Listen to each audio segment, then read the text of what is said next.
getting the right fit for soft contact lenses. Most regular soft lenses are designed with a one-size-fits-all method. Unfortunately, not every patient fits into this category.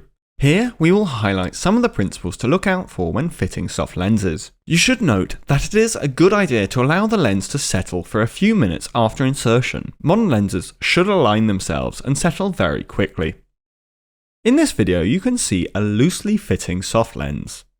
If you look at the post-blink movement, it's quite significant and the lens lags on lateral gaze.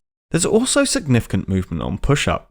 This lens will probably feel uncomfortable to the patient, and the vision may be variable. In the case of a particularly loose-fitting soft lens, you may see fluting of the lens edge, where the soft lens can be folded off the conjunctiva, allowing air underneath the lens, or the lens can be resting on the lower lid.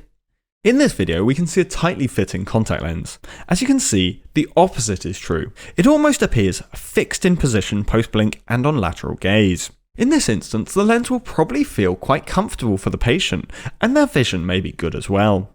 Unfortunately, the lens tear exchange will be poor, and this lens could cause surface punctate epitheliopathy, which will eventually become uncomfortable for the patient.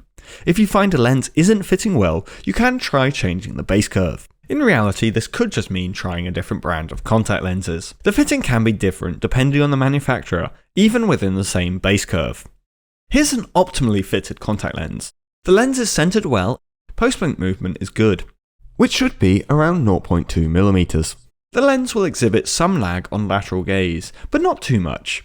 It shouldn't encroach the limbus on lateral gaze or post-blink. Push-up recovery should be smooth and rapid, and in this case you can see all these features are exhibited. All attributes of a good fitting soft lens would also apply to a toric lens, but also we have the added parameter of the axis marker, which can be seen here highlighted using a lens marker pen.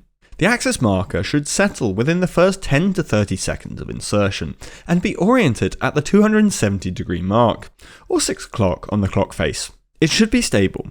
It can wobble post-blink, but should align relatively well and stay at the 6 o'clock position. The practitioner can check the orientation by nudging the lens, using the thumb and the eyelid to see how rapidly the lens orients back. If the axis marker moves too quickly, this can indicate a loose lens. If it's very sluggish on recovery, this could indicate a tighter fitting lens. If the lens marker is oriented off the 6 o'clock position, but is stable, this can be rectified by adjusting the prescription and compensating for the degree shift in the axis marker. This can be measured using your slit beam. If you narrow it down and then orientate it to be in alignment with the axis marker, the degree shift can then be read off the graticule of the slit lamp illumination arm. You can then compensate the axis using this degree shift.